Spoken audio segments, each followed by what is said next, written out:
Establish हो गया है कि डोनाल्ड ट्रंप साहब सदर हैं अमेरिका के, लेकिन यह भी एस्टैब्लिश हो गया कि डोनाल्ड ट्रंप साहब ने जो वादे किए थे वो पूरे करने के लिए पूरा काम करेंगे। एक साइकोलॉजिस्ट ने, जॉन हॉपकिंस के साइकोलॉजिस्ट ने कहा है कि उनको मैलिग्नेंट नार्सिसिज्म है, यानी एक ऐसी बीमारी कि वो अपनी एम को अचीव करने के लिए किसी भी हद तक जा सकते हैं। और हम लोगों ने देखा रेफ्यूजीज का बैन, ट्रैवलर्स का बैन, ये तमाम चीजें देखी, लेकिन अब एक फेडरल जज ने इसके पार्ट को सस्पेंड कर दिया है, जिसकी वजह से एयरपोर्ट पर फंसे हुए लोग और रेफ्यूजीज को वापस भेजने वाली चीज तो खत्म हुई। खावर साहब, ये ट्रंप जो कर रहे हैं, डोनाल्ड ट्रंप, इसकी वजह से अमेरिका का नाम, अमेरिका के रिलेशनशिप खराब होंगे। आपको याद होगा भाई टेरेसा मे गई हैं, उसी प्रेस कॉन्फ्रेंस के अंदर भी एक साथी को बेइज्जती आप इस पे आप ट्रंप को इसका जिम्मेदार नहीं ठहरा सकते। उसकी वजह यह है कि देखिए उसने अपनी कैंपेन के दौरान ये सारी चीजें कही थी।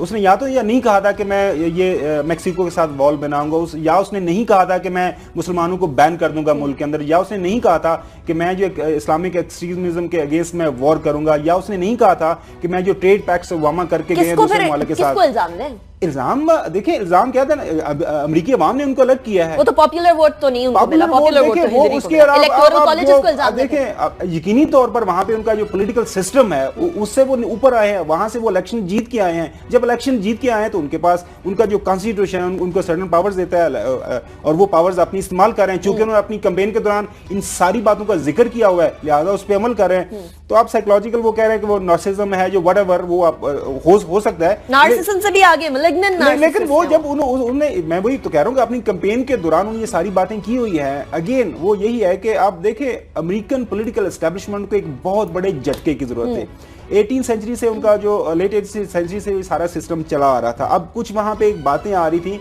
ये पॉलिटिकल साइंटिस्ट वहां पे थीसिस आ रहे हैं, बेच रहे हैं, वो लोगों को पढ़ा रहे हैं कि पॉलिटिकल एस्टेब्लिशमेंट जो अमेरिका के अंदर जो सारा सिस्टम है उसको एक थोड़ा सा झटके की जरूरत है, क्योंकि वो जरा स्टैग्नेंट होता जा रहा है। झटका ट्रंप साहब ही तो नहीं है? एग्जैक्टली वही ट्रंप साहब झटका देने के लिए ऐसा वैसा झटका दे रहे हैं। आप देखें ना, पूरी ना सिर्फ अमेरिका के अंदर मुजाहरे हो रहे हैं, पूरी दुनिया के अंदर मुजाहरे हो रहे हैं, लोग ट्रंप के अगेंस्ट निकले हुए हैं। आप मेरे ख्याल में ट्रंप को और ज्यादा पागलपन के साथ जो है ना वो फैसले करने यही चाह के वो झटका जो मेरे ख्याल में आहिस्ता आहिस्ता लगना है वो उसे एक ही दफा लग जाए। और आप जो खबरें आ रही हैं कि विद इन ईयर और सो, विद 2 साल के अंदर अंदर इनकी इंपीचमेंट हो जाएगी, मेरे ख्याल में वो इंपीचमेंट। अच्छा, और अमेरिका में रहने वाले लोग भी यही एक्सपेक्ट कर रहे हैं। लेकिन सोहेल साहब, अमेरिका की खूबसूरती है, मतलब सबसे ज्यादा अच्छी बात अमेरिका की है कि हर वॉक ऑफ लाइफ से लोग आते हैं, हर मुल्क से लोग आते हैं और वहां जाके जम हो जाते हैं, एक जान नेशन बन जाते हैं।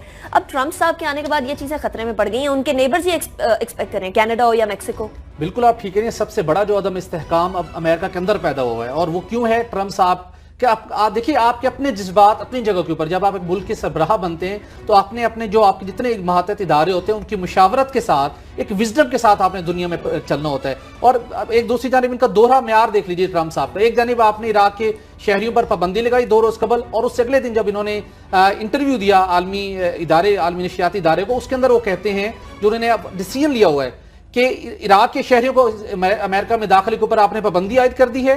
दूसरी तरफ कहते हैं कि इराक का जो तेल है, दुनिया का दूसरा बड़ा जखीरा जो है तेल का, वो सऊदी अरब के बाद वो इराक के अंदर है। ट्रंप साहब ने ये डिसाइड किया हुआ है कि वो वेरी सून जो इराक का तेल है उसको अपने कब्जे में लेने जा रहे हैं, इसलिए कि इराक जंग के ऊपर अमेरिका के $1 बिलियन खर्च हुए हैं। अगर आपके $1 बिलियन खर्च हुए हैं, जिस बुनियाद के ऊपर खर्च हुए थे, इराक के पास जोहरी हथियार मौजूद हैं, वो अपने इदारों ने कहा कि रिपोर्ट्स गलत हैं। पहले तो ट्रंप आप इतना एक्टिव हैं, इतने आप चीजों को प्रोएक्टिवली आप एड्रेस कर रहे हैं, उन लोगों को पकड़ के आप लटकाएं पहले कि जिन्होंने ये वेपन ऑफ मास डिस्ट्रक्शन वाली बात, अरबों डॉलर आपके जाया करवाए और अब आप उनके तेल पे नजर रखे बैठे। ट्रंप ने एक वो डिबेट के दौरान, प्रेसिडेंशियल डिबेट के दौरान कहा था कि मैं हिलरी तुम्हें मैं जेल में डाल दूंगा। अब देखना है वो कब उसको जेल में डाल रही ये सारे। अभी इनॉग्रल सेरेमनी के बाद जो डिनर हुआ था उसमें तो तारीफें की थी, लेकिन डोनाल्ड ट्रंप ये जो कर रहे हैं ये दुनिया के अंदर रिलेशनशिप्स के लिए बड़ा खराब होगा। वो टेरेसा मे यूके के साथ बड़े अच्छे ताल्लुकात हैं, वहां भी एक तुंदो तेज सवाल के बदले में एक जर्नलिस्ट को कहते हैं ये हमारे रिलेशनशिप्स के लिए बड़ा नुकसानदेह साबित होगा। और इस तरह का एटीट्यूड है एक सुपर पावर के प्रेसिडेंट का। लेकिन आने वाले वक्तों में कितनी देर तक कभी हम उसका खुमियाजा भुगत रहे हैं। वहां के मुसलमान, वहां एक मस्जिद को जला दिया गया, इसी तरीके से हेट बढ़ रही है और हेट बढ़ेगी तो अमेरिका ग्रेट कैसे होगा पाकिस्तान के क्रिकेट बोर्ड से। और क्रिकेट की बात कर लें तो फिर क्रिकेट की कारकर्दगी, पाकिस्तानी क्रिकेट टीम की कारकर्दगी ऑस्ट्रेलिया के अंदर कैसी रही? इंतहाई शर्मनाक। हम बड़े खुश थे कि जी 12 साल बाद ऑस्ट्रेलिया से होम ग्राउंड पर जीत कर आए हैं, लेकिन वो कुछ ही देर की खुशी थी, देर पा खुशी नहीं रहने देते। मसला ये वो हमें फौरन जगा देते हैं कि जाग जाए, हमारी क्रिकेट टीम ऐसी है। अनीका, कल एक मैंने खबर पढ़ी यहाँ से खैबर पख्तूनख्वा से आई कि एक मैच के दौरान लड़ाई झगड़ा हुआ और वहां पे 4 लोगों को मौत के घाट उतार दिया गया।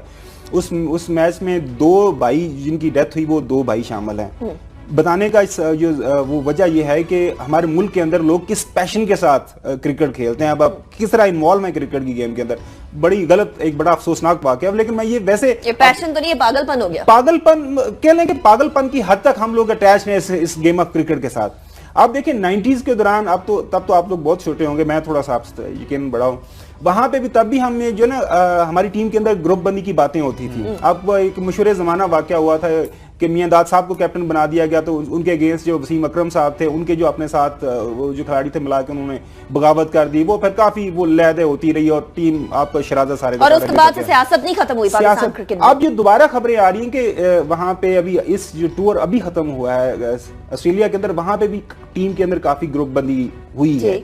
हम यकीनी तौर पर किसी का नाम नहीं लेंगे, वो जो ये पाकिस्तान क्रिकेट बोर्ड का काम है कि वो इन्वेस्टिगेट करें कि वाकई ग्रुप बंदी थी।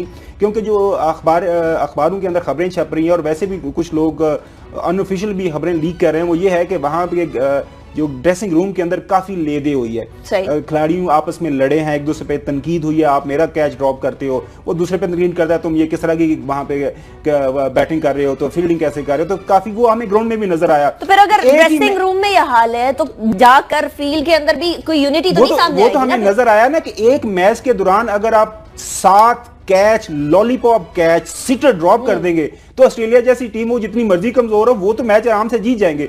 इस पे अब कहना यही है कि नजम सेठी साहब, ठीक है, आप उनके जो भी उनके ऊपर लोगों के एतराजात हैं कि उनको ये पोजीशन नहीं लेनी चाहिए एज ए मीडिया पर्सन, वो ली हुई है, हम वो भी एक्सेप्ट करते हैं। और हमारे जो शहरियार खान साहब बड़े लेजेंडरी ब्यूरोक्रेट हैं पुराने, अब तो उनसे जिक्र भी गया था माशाल्लाह, वो अब 82 बहारें अपनी जिंदगी की दे चुके हैं। अब इससे ज्यादा एक्सपीरियंस उनके पास क्या होगा? तो उनको बैठ के एक वाहिद ये गेम है हमारे मुल्क के अंदर जो इस मुल्क को इकट्ठा करती है, लोगों में थोड़ी बहुत खुशी का बायस बनती है। तो खुदारा इसको अच्छे तरीके से, ये जो भी मसले मसाइल हैं, अगर कोई बंदा रिस्पॉन्सिबल है टीम के अंदर ग्रुप बंदी बनाने का, तो उसको जो है ना करार वाकई सजा दें और ये एक मिसाल सेट कर दें कि आइंदा कोई बंदा इस तरह की ग्रुप बंदी। पीसीबी का मसला ये है, वो तो ये कहा जाता है ना कि मैनेजमेंट की तरफ से भी सियासत को एनकरेज किया जाता है, यानी एक धड़े को ज्यादा प्रेफर किया जाता है, दूसरे धड़े को कम किया जाता है। तो जब मैनेजमेंट की तरफ से सियासत को फरोग दिया जाएगा, कैसे टीम आगे किस तरह से अच्छा परफॉर्म कर पाएगी? तरजीह नहीं होगी। एग्जैक्टली घुमन साहब ने जो ग्रुपिंग की बात की है पाकिस्तानी क्रिकेट टीम के अंदर, जिसका हमने देखा उसकी कारकर्दगी कितनी बुरी रही। जब तक पाकिस्तान क्रिकेट बोर्ड के लेवल के ऊपर किसी एक ग्रुप की सपोर्ट ना हो, उस वक्त तक टीम के अंदर ग्रुपिंग हो ही नहीं सकती, नंबर 1। और अगर ग्रुपिंग का खात्मा करना है तो सबसे पहले इस विल का इजहार करना पड़ेगा पाकिस्तान क्रिकेट बोर्ड को। और उसके बाद पाकिस्तान के टैलेंट के अंदर कमी कोई दूसरा क्वेश्चन नहीं है, बेपनाह टैलेंट मौजूद है। दुनिया के जिन टीमों की कारकर्दगी जो कंसिस्टेंटली वो बहुत अच्छा परफॉर्म करते हैं, वहां पे देख लें तो सबसे बड़ा एक डिफरेंस मिलेगा कि ग्रुपिंग नहीं है। ऑस्ट्रेलिया से हम हार के हैं ना, ऑस्ट्रेलिया को ही रोल मॉडल बनाने की जरूरत है। वहां पे ग्रुपिंग नहीं है, लॉट ऑफ टाइम बहुत अच्छे प्लेयर्स आए, बहुत अच्छा परफॉर्म कर रहे थे, लेकिन जब टीम ने, मैनेजमेंट ने डिसाइड किया कि अब नए टैलेंट को मौका देना है, तो चूंकि ग्रुपिंग नहीं थी, सब लोग अपनी परफॉर्मेंस के बेस के ऊपर खेल रहे थे, वो अच्छे परफॉर्म करे थे, उस टाइम के ऊपर उनको टीम से जाना पड़ा और नए लोगों ने आकर रिप्लेस किया। ग्रुपिंग का खात्मा क्रिकेट बोर्ड को ही करना पड़ेगा। 2 साल पहले यूके इंग्लैंड के कैप्टन केविन पैटरसन दुनिया का सबसे बेस्ट बैट्समैन वो खेल रहा था, लेकिन उसने अपनी टीम के 1-2 बैट्समैन के बारे में ऐसे ही शुगल में बयान दे दिया था।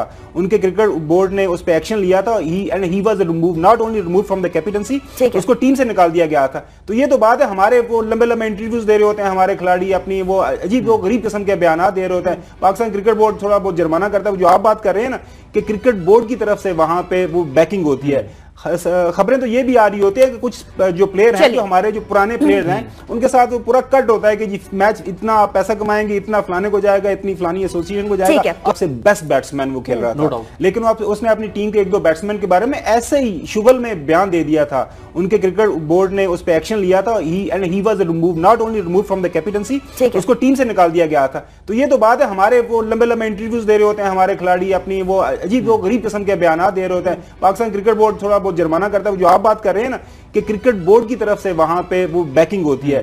खबरें तो ये भी आ रही होती है कि कुछ जो प्लेयर हैं, जो हमारे जो पुराने प्लेयर हैं, उनके साथ वो पूरा कट होता है कि जी मैच इतना पैसा कमाएंगे, इतना फलाने को जाएगा, इतनी फलानी एसोसिएशन को जाएगा।